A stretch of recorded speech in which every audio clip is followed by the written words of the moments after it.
ಇತ್ತೀಚಿನ ಸಂಚಿಕೆಗಳನ್ನು ಜಾಹೀರಾತಿನ ಕಿರಿಕಿರಿ ಇಲ್ಲದೆ ನೋಡಿ.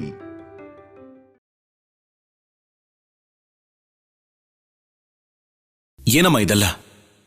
ನೀನ್ ಒಡವೆ ಬಚ್ಚಿಡೋದು ಅಂದ್ರೇನು? ಅವರೆಲ್ಲ ನಿಮ್ಮಮ್ಮ ಕಳ್ಳಿ ಅಂತ ಹೇಳ್ತಾ ಇದ್ರೆ ನನಗ್ ತಲೆ ತಗ್ಸೋ ಹಾಗಾಗ್ತಿತ್ತು. ಅವ್ರು ತಪ್ಪು ಮಾಡಿದ್ರು ಅಂತ ನೀನು ಕೂಡ ಅವ್ರ ದಾರಿಯಲ್ಲಿ ಎದುರು ಹೋಗ್ಬೇಕು ಅಂತಿದ್ಯಾ?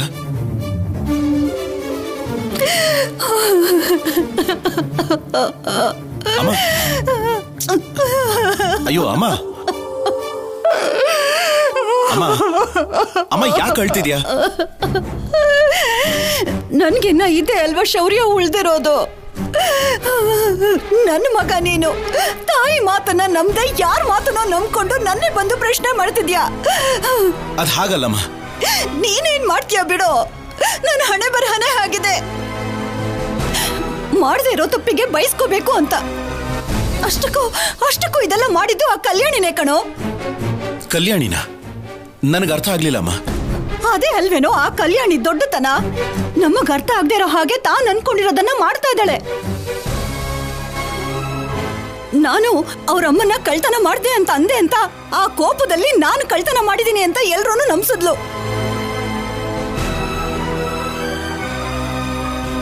ಕೊನೆಗೆ ಅವಳ ಮಾತನ್ನ ನೀನು ಕೂಡ ನಂಬಿ ಕೇಳೋದಕ್ ಬಂದಿದ್ಯಾ? ಇನ್ನು ಮೊಸಳೆ ಕಣ್ಣೀರನ್ನ ನಿಲ್ಸುತ್ತೆ ಮಯಂತಿ.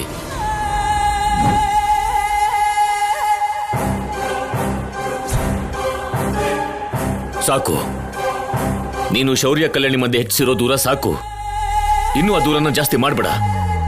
ಮಗನಿಗೆ ಒಳ್ಳೆ ಮಾತನ್ನು ಹೇಳಿ ನಡೆದಿದ್ದನ್ನ ಮರ್ತು ಹೋಗಿ ಸೊಸೆ ಜೊತೆ ಆನಂದವಾಗಿ ಇರುವಂತೆ ಹೇಳಬೇಕಾಗಿರೋ ನೀನೇ ಕಲ್ಯಾಣಿ ಬಗ್ಗೆ ಕೆಟ್ಟದಾಗಿ ಹೇಳಿ ಶೌರ್ಯ ಮನಸ್ಸನ್ನ ಬದಲಾಯಿಸ್ತಾ ಇದೀಯಾ.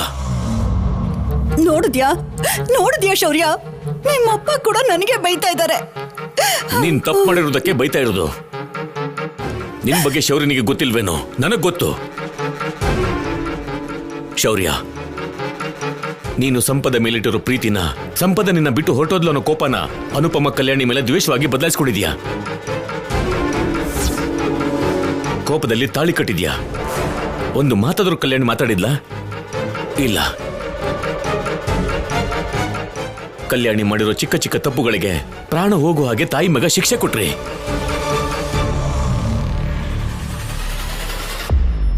ನೀವೆಷ್ಟೇ ದೊಡ್ಡ ಶಿಕ್ಷೆ ಕೊಟ್ರು ನಗ್ತಾ ಅವಳ ಕತ್ತಲ್ಲಿ ನೀನ್ ಕಟ್ಟಿರೋ ತಾಳಿನ ನೋಡ್ಕೊಂಡು ಎಲ್ಲಾನು ಸಹಿಸ್ಕೊಂಡ್ಲು. ನೀನ್ ಯಾವತ್ತೂ ಅವಳನ್ನ ಅರ್ಥ ಮಾಡ್ಕೋತೀಯೋ ಅಂತ ಆಸೆಯಿಂದ ಕಾಯ್ತಾ ಬದುಕ್ತಾ ಇದ್ದಾಳೆ. ಅನುಪಮ ಎಷ್ಟು ಒಳ್ಳೆಯವಳು, ಕಲ್ಯಾಣಿ ಕೂಡ ಅಷ್ಟೇ ಒಳ್ಳೆಯವಳು. ಶೌರ್ಯ, ಒಂದೇ ಒಂದ್ಸಲ ಕೋಪನ ದ್ವೇಷನ ಪಕ್ಕಕ್ಕಿಟ್ಟು ಕಲ್ಯಾಣಿ ಬಗ್ಗೆ ಯೋಚನೆ ಮಾಡು ಶೌರ್ಯ. ಸೋದ್ರು ಸೊಸೆನ ಚೆನ್ನಾಗಿ ಪರವಹಿಸ್ಕೊಂಡ್ ಬರ್ತಾ ಇದ್ದೀರಾ. ನಿಮ್ ಸೋದ್ರು ಸೊಸೆ ಒಳ್ಳೆವಳು ಅಂತ ಹೇಳೋದಿಕ್ಕೆ ನನ್ನ ಮಗನ್ ಮುಂದೆ ನನ್ನ ಕೆಟ್ಟವಳಾಗಿ ಮಾಡ್ತಾ ಇದ್ದೀರಾ ಅಷ್ಟೇ ಅಲ್ವಾ? ಒಂದು ಕೆಲಸ ಮಾಡಿ, ಅನುಪಮಂಗೆ ಕಲ್ಯಾಣಿಗೆ ಒಂದು ದೇವಸ್ಥಾನ ಕಟ್ಸಿ ನೀವು ನಮ್ಮಮ್ಮ ಎಲ್ಲರೂ ಸೇರ್ಕೊಂಡು ಒಂದ್ ಕಡೆ ಕೂತು ಭಜನೆ ಮಾಡಿ. ಅಮ್ಮ, ಶೌರ್ಯ, ಒಳ್ಳೆದು ಕೆಟ್ಟದ್ದು ಆಗಿದ್ದೇನೋ ಆಗೋಯ್ತು. ಇವಾಗ ನೀನು ಕಲ್ಯಾಣಿ ಗಂಡ ಹೆಂಡತಿ. ನಿನ್ ಮಗುನ ತನ್ನ ಮಗು ಹಾಗೆ ನೋಡ್ಕೋತಿರ್ಬೇಕಾದ್ರೆ ನೀನ್ ಕಲ್ಯಾಣಿನ ಹೆಂಡತಿಯಾಗಿ ನೋಡ್ಕೊಳಕ್ಕಾಗಲ್ವಾ? ನಾನು ಅವಳ ಪರ ವಹಿಸ್ಕೊಂಡು ಮಾತಾಡ್ತಿದ್ದೀನಿ ಅಂತ ನಿಮ್ಮಮ್ಮ ಅಂತಾರೆ. ಕಲ್ಯಾಣಿ ವಿಷಯ ಪಕ್ಕಕ್ಕಿಡು. ಕಲ್ಯಾಣಿ ಸ್ಥಾನದಲ್ಲಿ ನಿಮ್ಮಮ್ಮ, ನಿನ್ನ ಸ್ಥಾನದಲ್ಲಿ ನಾನೇ ಇದ್ರೆ ನಿಮ್ಮಮ್ಮ ಯಾರಿಗೂ ಹುಟ್ಟಿರೋ ಮಗುನ ತನ್ನ ಮಗು ಹಾಗೆ ಬೆಳೆಸ್ತಿದ್ಲಾ? ನಿಜವಾಗ್ಲೂ ನಿಮ್ಮಮ್ಮ ಹಾಗೆ ಮಾಡ್ತಿರ್ಲಿಲ್ಲ. ನಿಮ್ಮಮ್ಮನೇ ಅಲ್ಲ, ಬೇರೆ ಯಾವುದೇ ಹೆಣ್ಣಾದ್ರೂ ಕಲ್ಯಾಣಿ ಹಾಗೆ ಇರೋಕ್ಕಾಗಲ್ಲ. ಅದೇ ಕಲ್ಯಾಣಿ ದೊಡ್ಡತನ. ನೀವು ಹೇಳಿದ್ದು ನಿಜಾನೇ ಇರ್ಬೋದು ಅಪ್ಪ. ಆದ್ರೆ ಕಲ್ಯಾಣಿ ಅವಳಿಗೆ ನಿಜ ಗೊತ್ತಾದ ದಿನ ನನಗೆ ಹೇಳಿದಿದ್ರೆ ಇವತ್ತು ನನ್ನ ಜೀವನ, ಕಲ್ಯಾಣಿ ಜೀವನ ಹೀಗಿರ್ತಿರ್ಲಿಲ್ಲ. ಈ ಮನೆ 2 ಭಾಗನೂ ಆಗ್ತಿರ್ಲಿಲ್ಲ. ನನ್ನ ಮಗು ನೋಡ್ತಿದ್ರೆ ನನಗೆ ಪ್ರತಿ ಸಲ ಬರೀ ಸಂಪದಾನೇ ನೆನಪಾಗ್ತಾಳೆ. ಸಂಪದ ನೆನಪಾದ್ರೆ ಕಲ್ಯಾಣಿ ಮೇಲೆ ಕೋಪ ಜಾಸ್ತಿ ಆಗತ್ತೆ.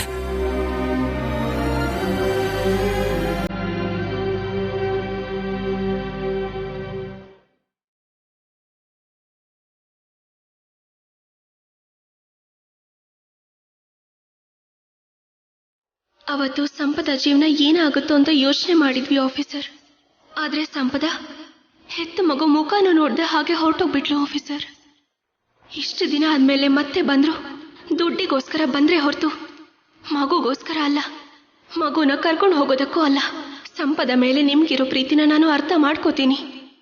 ಆದ್ರೆ ಸಂಪದ ನಿಮ್ಗೆ ಎಷ್ಟು ಮೋಸ ಮಾಡ್ತಿದ್ದಾಳೆ ಅಂತ ನೀವೇ ಅರ್ಥ ಮಾಡ್ಕೋತಿಲ್ಲ. ಅದನ್ನ ಅರ್ಥ ಮಾಡ್ಕೊಂಡಿದ್ದೀನ ನಾನು ಏನು ಅಂತ ನಿಮ್ಗೆ ಅರ್ಥ ಆಗುತ್ತೆ ಆಫೀಸರ್.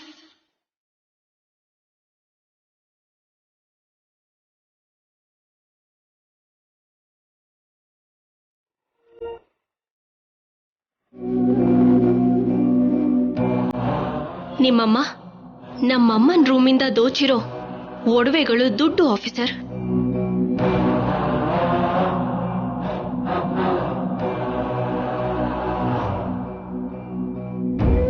ಒಡವೆನ ಕಳ್ರೆತ್ಕೊಂಡು ಹೋಗಿಲ್ಲ. ಮನೇಲಿದ್ದ ಅತ್ತೆ ಕಳ್ಳಿಯಾಗಿ ಬಾವಿಲಿ ಬಚ್ಚಿಟ್ಟಿದ್ರು.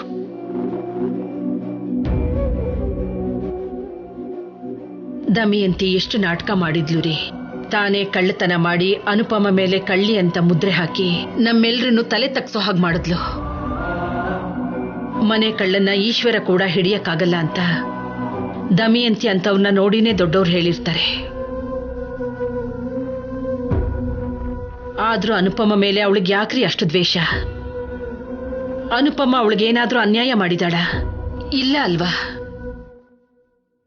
ಎಲ್ಲರ ಒಳ್ಳೆದನ್ನ ಬಯಸೋ ಅನುಪಮ ಮೇಲೆ ಅವಳಿಗೆ ಯಾಕಷ್ಟು ದ್ವೇಷ ಅಂತ ಅರ್ಥ ಆಗ್ತಿಲ್ಲ ರೀ. ಹುಟ್ಟಿಂದ ಬಂದ ಬುದ್ಧಿ ಸುಟ್ರು ಹೋಗಲ್ಲ ಅಂತಾರೆ. ಎಲ್ಲ ಕಡೆ ಮಗ ಆಸ್ತಿಗೋಸ್ಕರ ಹೋರಾಟ ಮಾಡೋದು, ಅಣ್ಣ ತಮ್ಮ ಜಗಳ ಮಾಡೋದನ್ನ ನೋಡಿದೀವಿ. ಆದ್ರೆ ನಮ್ಮನೇಲಿ ನಮ್ಮ ಮಗಳೇ ಹೀಗೆ ಮಾಡ್ತಿದ್ದಾಳೆ. ನನ್ ಕೇಳಿದ್ರೆ ದಮಯಂತಿ ಹಾಗಾಗೋದಕ್ಕೆ ನಾವೇ ಕಾರಣ ಆಗ್ಬಿಟ್ವೇನೋ ಅನಿಸ್ತಿದೆ. ಅಳಿಯನ್ನ ಮನೆಯಳಿಯನ್ನಾಗಿ ಮಾಡ್ಕೊಂಡ್ವಿ. ಆಗ ಮಗಳು ಇಲ್ಲೇ ಇರ್ತಾಳೆ, ಸೊಸೆನೂ ಇಲ್ಲೇ ಇರ್ತಾಳೆ ಅನ್ಕೊಂಡ್ವಿ. ಆಚಾರ ಸಂಪ್ರದಾಯಗಳ ಪ್ರಕಾರ ನಾವು ಯಾವ ಶುಭ ಕಾರ್ಯ ಶುರು ಮಾಡಿದ್ರು ಅನುಪಮ ಕೈಯಲ್ಲೇ ಮಾಡಿಸ್ತಿದ್ವಿ. ಅದನ್ನ ನೋಡೆ ದಿನದಿಂದ ದಿನಕ್ಕೆ ಹೀಗೆ ಬದಲಾಗಿರ್ತಾಳೆ. ಒಳ್ಳೇದು ಕೆಟ್ಟದ್ದು ತಿಳ್ಕೊಳ್ದೇ ಇರೋ ಅಷ್ಟು ಚಿಕ್ಕ ಹುಡುಗಿ ಅಲ್ವಲ್ಲ ರೀ? ನಿಜಾನೇ. ಚಿಕ್ಕಂದಿನಿಂದ ದಮಯಂತಿ ಸ್ವಭಾವ ನಿನಗೂ ಗೊತ್ತಲ್ವಾ? ಎಲ್ಲದರಲ್ಲೂ ನನ್ನ ಕೈಯೇ ಮೇಲಾಗಬೇಕು ಅನ್ಕೋತಾಳೆ, ದೊಡ್ಡಸ್ತಿಗೆ ತೋರಿಸ್ಬೇಕು ಅನ್ಕೋತಾಳೆ. ದುರಾಸೆ ಮನುಷ್ಯನ ಕೈಯಲ್ಲಿ ಎಂತ ನೀಚ ಕೆಲಸನಾದ್ರೂ ಮಾಡಿಸ್ಬಿಡುತ್ತೆ.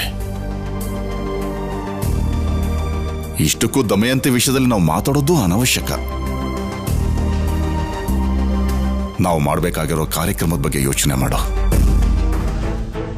ಏನ್ರಿ ಅದು? ಮಗುನ ತೊಟ್ಲಿಗೆ ಹಾಕ್ಬೇಕು, ನಾಮಕರಣ ಮಾಡ್ಬೇಕಲ್ವಾ? ಮರ್ತೋಗ್ಬಿಟ್ಯಾ? ಮರಿ ಮೊಮ್ಮಗನ್ ಬಗ್ಗೆ ಹೇಗ್ ಮರ್ತೋಗ್ತೀನ್ರಿ? ನೆನಪಿದೆ. ಆದ್ರೆ ನಾನು ಯೋಚನೆ ಮಾಡ್ತಿರೋದು, ಇಷ್ಟು ಗಲಾಟೆ ನಡೆದ ಮೇಲೆ ಶೌರ್ಯ ದಮಯಂತಿ ಒಪ್ಕೋತಾರ ಅಂತ. ಮಗನಿಗೋಸ್ಕರ ಬೇಡ ಅಂತ ಹೇಳಲ್ಲ ಅನ್ಕೋತೀನಿ ಪಾರ್ವತಿ. ಸರಿ ರೀ, ಶೌರ್ಯನ ಕರೆದು ಮಾತಾಡ್ತೀನಿ.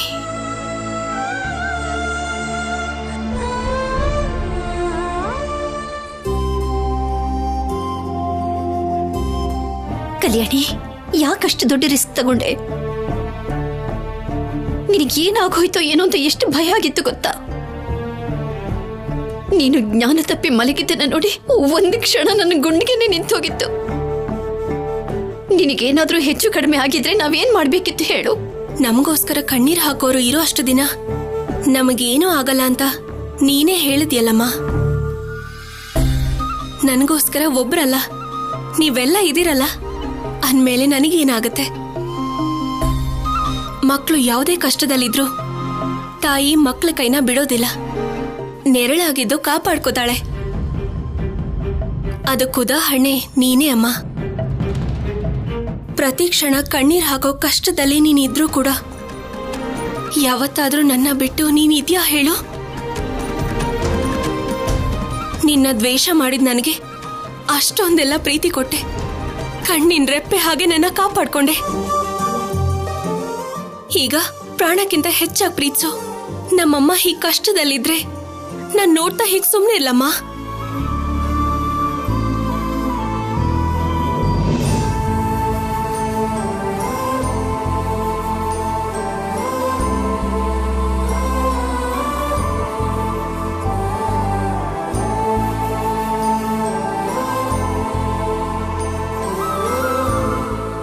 ಆದ್ರೂ ನೀನ್ ಕಳ್ತನ ಮಾಡಿದ್ಯಾ ಅಂತ ಎಲ್ಲಾರು ನಂಬ್ಸೋದಕ್ಕೆ ದಮಯಂತಿ ಅತ್ತೆ ಹೀಗೆಲ್ಲ ಮಾಡ್ತಾಳೆ ಅಂತ ನಾನು ನಂಬೋಕೆ ಆಗ್ತಾ ಇಲ್ಲ. ದೇವಸ್ಥಾನದಲ್ಲಿ ಕಳ್ತನ ಆದ್ರೆ ಯಾರಾದ್ರೂ ದೇವರ ಮೇಲೆ ಆರೋಪ ಮಾಡ್ತಾರಾ? ಇದನ್ನ ಹುಚ್ಚುತನಲ್ವಾ? ನಿನ್ನ ತಂದೆ ನನಗೆ ಫೋನ್ ಮಾಡಿ ನಿನ್ನ ಜವಾಬ್ದಾರಿ ನನಗೆ ಯಾಕೆ ಕೊಟ್ರು ಅಂತ ನನಗೆ ಅವತ್ತು ಗೊತ್ತಾಗ್ಲಿಲ್ಲ. ಆದ್ರೆ ಇವತ್ತು ನಿನ್ನ ತಂದೆ ನನಗೆ ದೇವರ ಕಾಣಿಸ್ತಿದಾರಮ್ಮ. ನಾನು ಕೇಳ್ಕೊಳ್ದೇನೆ ನಿನ್ನನ್ನು ನನಗೆ ವರವಾಗಿ ಕೊಟ್ಟಿದ್ದಾರೆ. ಇನ್ನೊಂದು ಜನ್ಮ ಅಂತಿದ್ರೆ ನಾನು ನಿನ್ನ ಹೊಟ್ಟೆಯಲ್ಲಿ ಮಗಳಾಗಿ ಹುಟ್ಟಬೇಕು ಕಲ್ಯಾಣಿ.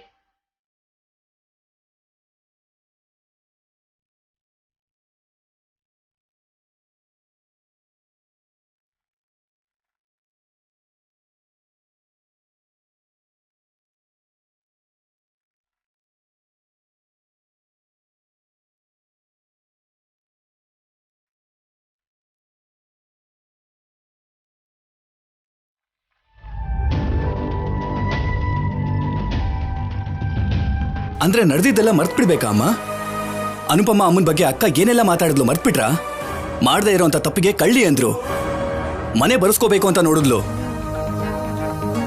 ಅಂಥವಳ ಜೊತೆ ನೀವು ನಿಮ್ಮ ಮರಿ ಮೊಮ್ಮಗನಿಗೆ ನಾಮಕರಣ ಮಾಡ್ತೀವಿ ಅಂತ ಹೇಗೆ ಕೇಳೋದಕ್ಕಾಗತ್ತಮ್ಮ?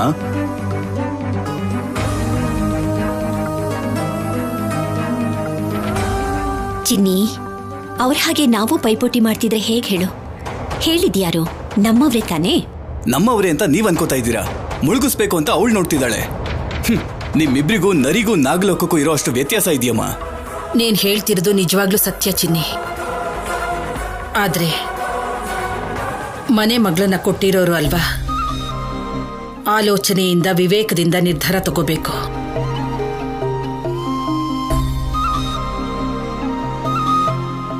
ಅವರು ಅವಸರ ಪಟ್ಟು ಬೈಬೋದು, ನಾವೆಲ್ಲರೂ ನಮ್ಮ ಮಕ್ಕಳ ಬಗ್ಗೆನೇ ಯೋಚನೆ ಮಾಡಬೇಕು. ಅದಕ್ಕೆ ನಡೆದ ಜಗಳನ್ನೆಲ್ಲ ಮರ್ತು ಹೋಗ್ಬೇಕು. ದೊಡ್ಡವ್ರ ಮೇಲಿನ ಕೋಪನ ಚಿಕ್ಕ ಮಗು ಮೇಲೆ ತೋರಿಸೋದು ನ್ಯಾಯ ಅಲ್ಲ. ಅದಕ್ಕೆ ತೊಟ್ಟಿಲ ಶಾಸ್ತ್ರ ಮಾಡಿ ನಾಮಕರಣ ಮಾಡೋಣ. ಒಳ್ಳೆ ಮನ್ಸಿರೋ ನೀವು ಮರ್ತೋಗ್ಬೋದು, ಆದ್ರೆ ಆ ಕಡೆ ಇರೋರು ಗಾಯದ ಮೇಲೆ ಉಪ್ಪು ಸುರಿಯೋ ಅಂತವ್ರಮ್ಮ.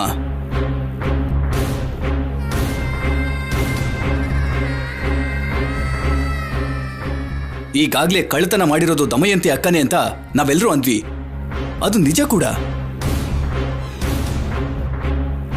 ಹಾಗಿದ್ದಾಗ ಅಕ್ಕ ಒಪ್ಕೋತಾಳ? ನಮ್ಮ ಕೈಯಾರೆ ಶುಭ ಕಾರ್ಯ ಮಾಡಿಸೋದಕ್ಕೆ ಶೌರ್ಯ ಒಪ್ಕೋತಾನ?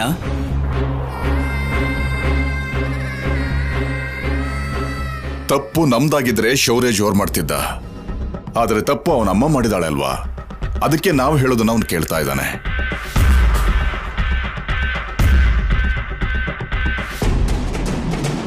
ದಮಯಂತಿ ಬಿಟ್ಟು ಶೌರ್ಯನ ಮೊದಲು ಕೇಳಿ ನೋಡು ಪಾರ್ವತಿ. ಅವನಾಗಲ್ಲ ಅಂದ್ರೆ ಆಮೇಲೆ ಏನ್ ಮಾಡೋದು ಅಂತ ಯೋಚನೆ ಮಾಡೋಣ. ಏನಂತೀಯ ಅನುಪಮ? ನೀವು ಹೇಳ್ದಾಗೆ ಮಾಡ್ತೀನಿಪ್ಪ.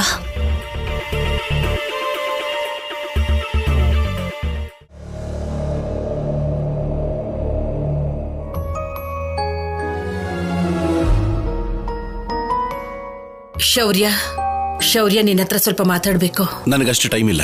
ನಿನ್ ಮಗನ್ ಬಗ್ಗೆನೆ. ಏನು? 26ನೇ ದಿನ ನಿನ್ ಮಗನ್ ತೊಟ್ಲಿಗೆ ಹಾಕ್ಬೇಕು.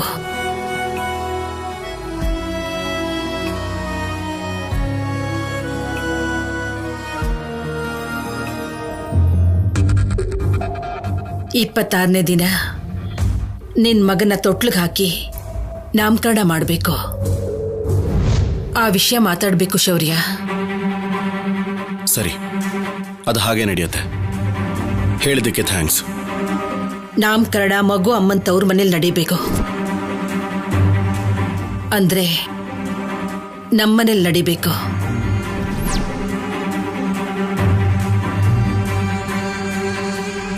ಅವರಮ್ಮ ಸಂಪದ ಹುಟ್ಟಿದ ಮನೆ ನಿಮ್ಮನೆ ಹೇಗಾಗತ್ತೆ?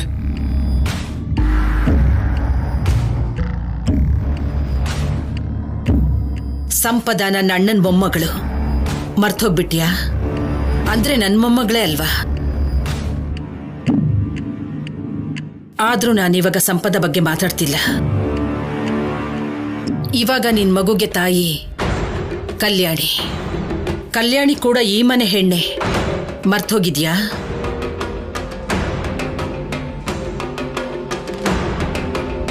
ಯಾವ ಕ್ಷಣ ಕಲ್ಯಾಣಿ ಕತ್ತಿಗೆ ತಾಳಿ ಕಟ್ತೀಯೋ ಅವಾಗ್ಲೇ ಅವಳು ನಿನ್ನ ಹೆಂಡತಿ, ನಿನ್ನ ಮಗುಗೆ ತಾಯಿ ಆದ್ಲು ಶೌರ್ಯ. ನೋಡಿ, ನಿಮಗೆ ಎಷ್ಟೋ ಸಲ ಹೇಳಿದ್ದೀನಿ, ಕಲ್ಯಾಣಿ ಹೆಸರಿಗಷ್ಟೇ ನನ್ನ ಹೆಂಡತಿ. ನನ್ನ ಜೀವನದಲ್ಲಿ ಅರ್ಧ ಭಾಗ ಹಂಚ್ಕೊಳ್ದೇ ಇರೋಳು ಅವನಿಗೆ ತಾಯಿ ಹೇಗಾಗ್ತಾಳೆ?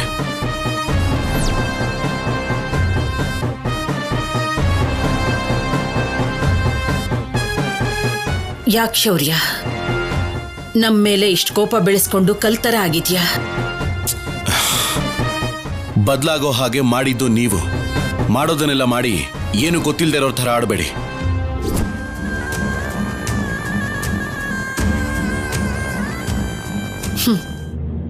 ಏನ್ ಮಾಡಿದೀವಿ ಅಂತ ಹೇಳು. ನಿಮ್ಮ ಮಗಳು ಅನುಪಮ ಮತ್ತೆ ಕಲ್ಯಾಣಿ ಇಬ್ರು ಸೇರಿ ನನ್ನ ಮಗುನ ತಾಯಿಯಿಂದ ದೂರ ಮಾಡಿದ್ರು.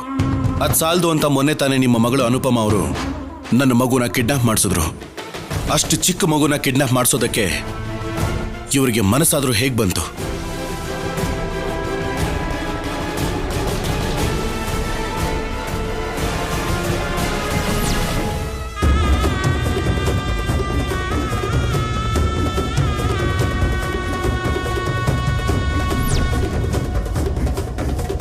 ಶೌರ್ಯ, ನಿಜವಾಗ್ಲೂ ನಾನು ಕಿಡ್ನಾಪ್ ಮಾಡಿಸ್ಲಿಲ್ಲ. ಅಷ್ಟೊಂದು ಚೀಪಾದ ಕೆಲ್ಸಕ್ಕೆ ನಾನು ಯಾಕೋ ಹೇಳಿಲಿ? ಯಾರೋ ಮಾಡಿಸಿ ನನ್ನ ಮೇಲೆ ಆರೋಪ ಹೊರಿಸ್ತಿದ್ದಾರೆ ನೋಡು.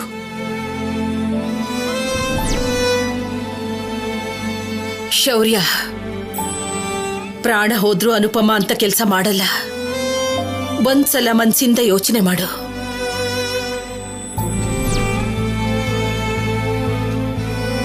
ನೀನು ಚಿಕ್ಕಂದಿನಿಂದ ನಿನ್ ತಾಯಿ ಜೊತೆಗಿಂತ ಅನುಪಮ ಹತ್ರನೇ ಜಾಸ್ತಿ ಬೆಳೆದಿದ್ಯಾ.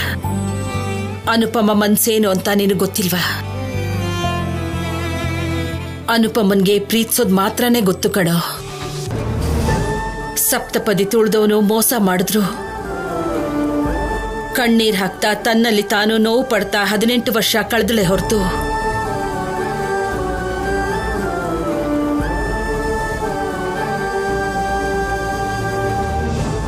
ಯಾವತ್ತು ಬಿಟ್ಟು ಹೊರಟೋದವನ ಬಗ್ಗೆ ಆಗ್ಲಿ ನಮಗಾಗ್ಲಿ ಒಂದು ಮಾತು ಕೂಡ ಅನ್ಲಿಲ್ಲ ಕಣೋ.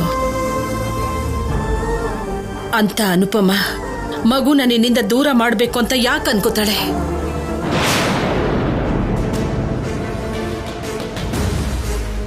ನೀನ್ ನನ್ನ ಮಗನಿಗೆ ಮಾಡಿದ ಗೀತೋಪದೇಶ ಸಾಕಮ್ಮ.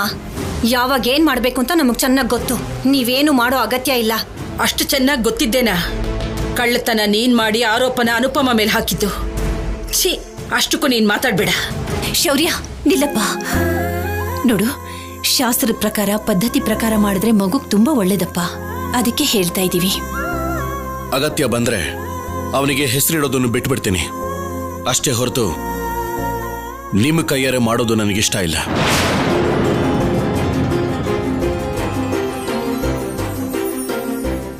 ಮೊಂಡುತನ ಮಾಡ್ಬೇಡ ಶೌರ್ಯ. ನಿನ್ ಜೀವನನ ನಿನ್ನ ಇಷ್ಟ ಬಂದಾಗ ಜೀವ್ಸು, ಯಾರು ಕೇಳಲ್ಲ. ಆದ್ರೆ ಮಗುಗಾಗ್ಬೇಕಾಗಿರೋ ಕಾರ್ಯಕ್ರಮನ ಆಗ್ದಿರೋ ಹಾಗೆ ತಡೆಯೋದ್ಯಾಕೆ? ಶೌರ್ಯ, ನಿನ್ನ ಮಗನಿಗೆ ನಡೀತಿರೋ ಮೊದಲನೇ ಶುಭ ಕಾರ್ಯನಪ್ಪ ಇದು. ಬೇಡ ಅಂತ ಹೇಳ್ಬೇಡ. ಅವನಿಗೆ ಎಲ್ಲರ ಆಶೀರ್ವಾದನೂ ಬೇಕಪ್ಪ.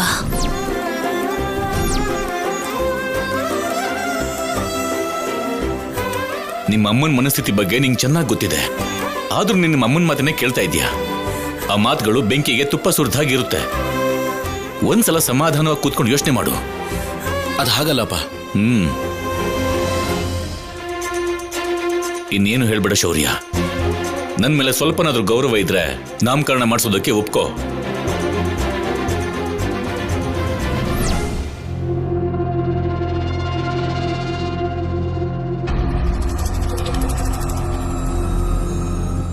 ಸರಿಯಪ್ಪ, ನಿಮಗೋಸ್ಕರ ಯೋಚನೆ ಮಾಡ್ತೇನೆ.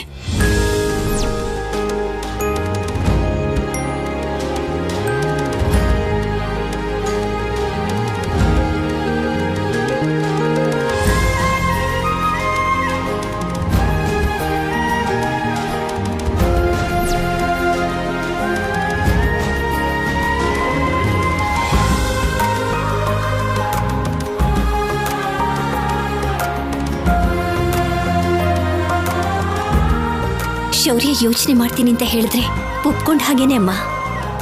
ಆ ಈಶ್ವರನ ದಯೆಯಿಂದ ಎಲ್ಲ ಒಳ್ಳೇದೇ ಆಗ್ಬೇಕು.